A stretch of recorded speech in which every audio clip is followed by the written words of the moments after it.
hello friends स्वागतम जनाइছো মোৰ চেনেলত অন্য এটা ভিডিঅ'লৈ আজি আমি এই ভিডিঅ'টোৰ জৰিয়তে জানিম আপোনাৰ লাৰ্নাৰ লাইসেন্স আৰু ড্ৰাইভিং লাইসেন্স কেনেকৈ ডাউনলোড কৰিব আপোনাৰ ডেস্কটপ বা মোবাইল সকলোতে ডাউনলোড কৰিব পাৰিব তেন্তে পলম নকৰি জানি লওঁ আহক মই এতিয়া আপোনালোকক ডেস্কটপতে দেখাম কেনেকৈ ডাউনলোড কৰে আপোনাৰ লাৰ্নাৰ লাইসেন্স আৰু ড্ৰাইভিং লাইসেন্স ডাউনলোড কৰিবৰ কাৰণে আপোনাৰ মোবাইল বা ডেস্কটপত যিকোনো এটা ব্ৰাউজাৰ ওপেন কৰিব ব্ৰাউজাৰটো ওপেন হোৱাৰ পাছত ইয়াতে আপুনি টাইপ কৰিব পৰিবহন বা সাৰথি যিকোনো এটা ওয়াৰ্ড টাইপ কৰিব মই সাৰথি টাইপ কৰি আছো সাৰথি টাইপ কৰাৰ লগে লগে তলত দেখা পাইছে পৰিবহন সাৰথি আমি ইয়াতে ক্লিক কৰিম ক্লিক কৰাৰ পাছত প্ৰথমতে যোনটো অপচন দেখিছে পৰিবহন সেৱা হেতুতে আমি ক্লিক কৰিম পৰিবহন সেৱা লিংকটোত ক্লিক কৰাৰ লগে লগে দেখা পাইছে ইণ্ডিয়ান গভৰ্ণমেণ্টৰ পৰিবহন সেৱাৰ ওয়েবসাইটৰ হোম পেজটো ওপেন হৈ আছে ইয়াতে আমি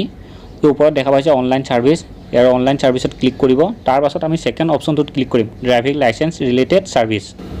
ড্ৰাইভিং লাইসেন্স ৰিলেটেড অপচনটোত ক্লিক কৰাৰ লগে লগে অন্য এটা পেজ ওপেন হৈ আছে দেখা পাইছে আৰু ইয়াতে তলত দেখা পাইছে ষ্টেট নেম সিলেক্ট কৰিবলৈ আহিছে ইয়াতে আপুনি ষ্টেট নেম সিলেক্ট কৰি ল'ব মই আসাম সিলেক্ট কৰি লৈছো ষ্টেট নেমটো সিলেক্ট কৰাৰ লগে লগে দেখা পাইছে ইয়াতে ড্ৰাইভিং লাইসেন্স ৰিলেটেড বহুতবিলাক অপচন আহি গৈছে ইয়াতে আপোনালোকে লাৰ্নাৰ লাইসেন্স এপ্লাই কৰিব পাৰিব ড্ৰাইভিং লাইসেন্স এপ্লাই কৰিব পাৰিব এপ্লিকেশন ষ্টেটাস চেক কৰিব পাৰিব যেহেতু আমি ড্ৰাইভিং লাইসেন্স ডাউনলোড কৰিম সেই কাৰণে আমি ওপৰত থকা আদাৰ অপচনটোত ক্লিক কৰিম আদাৰ অপচনটোত ক্লিক কৰাৰ লগে লগে দেখা পাইছে সাৰ্চ ৰিলেটেড এপ্লিকেশন ইয়াতে আমি ক্লিক কৰিম সাৰ্চ ৰিলেটেড এপ্লিকেশনত ক্লিক কৰাৰ লগে লগে অন্য এটা পেজ ওপেন হৈছে দেখা পাইছে ইয়াতে সিলেক্ট অপচন আহিছে আৰু আনফালে ডেট অফ বাৰ্থ আহিছে সিলেক্ট অপচনত ক্লিক কৰাৰ লগে লগে ইয়াতে দেখা পাইছে application number learner licence number আৰু ডিএল নম্বৰ যেহেতু মোৰ ডিএল নম্বৰ আহি গৈছে সেইকাৰণে মই ডিএল অপচনত ক্লিক কৰিলো ইয়াতে ডিএল নম্বৰটো টাইপ কৰিব ইয়াতে এতিয়া ডিএল নম্বৰটো এন্টাৰ কৰি লওঁ আৰু এইফালে ডেট অফ বাৰ্থটো এন্টাৰ কৰিব আমাৰ দুইটা এন্টাৰ কৰা হৈ গৈছে এতিয়া আমি সাবমিট অপচনত ক্লিক কৰিম সাবমিট অপচনত ক্লিক কৰাৰ লগে লগে আপোনাৰ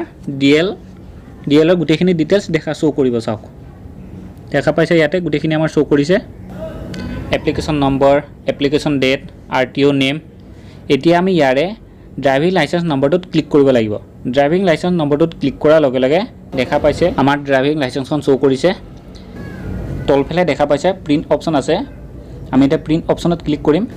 প্ৰিন্ট অপচনত ক্লিক কৰাৰ লগে লগে যদি আপুনি প্ৰিন্ট কৰিব পাৰে নহয়তোবা পিডিএফ ফাইলত সেভ কৰি ৰাখিব পাৰে আশা কৰো ভিডিওটো চাই কেনে আপোনালোকৰ কিছু সুবিধা হ'ব যদি ভিডিওটো চাই ভাল পালে লাইক এটা কৰি দিব আৰু চেনেলটো যদি নতুন আহিছে চেনেলটো সাবস্ক্ৰাইব কৰিব